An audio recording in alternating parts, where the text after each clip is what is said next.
লড়াই আন্দোলনের মধ্য দিয়ে শ্রমিকদের অর্জিত অধিকার আদায়ের লক্ষ্যে গণ অবস্থান সংঘটিত করল সিআইটিইউ ধর্মনগর মহকুমা কমিটি। 10 দফা দাবিতে উত্তর ত্রিপুরা জেলা শাসকের কাছে প্রদান করা হলো স্মারকলিপি। বৃহস্পতিবার এই কর্মসূচিকে ঘিরে বাম কর্মী সমর্থকদের উৎসাহ ছিল লক্ষণীয়।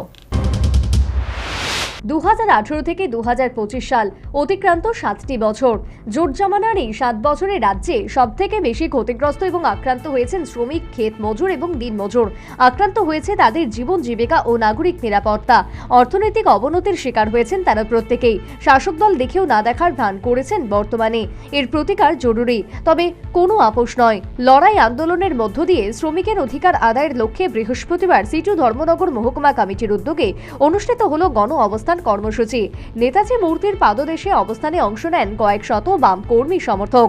দাবিগুলির মধ্যে ছিল চা শ্রমিকের মজুরি বৃদ্ধি, শ্রমিকদের গৃহ নির্মাণ, স্বাস্থ্য পরিষেবা, শ্রমিকদের পেনশন প্রদান সহ একাধিক দাবি। অবস্থানের পর 10 দফা দাবির স্মারকলিপি তুলে দেন উত্তর জেলা শাসকের হাতে। গণ অবস্থান কর্মসূচিতে ভাষণ রাখতে গিয়ে সিটু রাজ্য সভাপতি তথা প্রাক্তন মন্ত্রী মানিক দে রাজ্যের বর্তমান শিল্প ব্যবস্থা এবং পরিবহন ব্যবস্থার ভঙ্গুর পরিস্থিতির কথা তুলে ধরেন। রাবার বাগানগুলো রাবার বিক্রি করে বাঁচতেন, এখানে প্রচুর শ্রমিক কাজ পেতেন। রাবার বাগানের বিদেশি রাবার এসে বাজার ছেয়ে গেছে। আমার দেশের রাবারের দাম গেছে পড়ে, আগের মতো লাভ নেই। তাদের মুনাফা কমেছে, শ্রমিকদেরও কাজ কমেছে।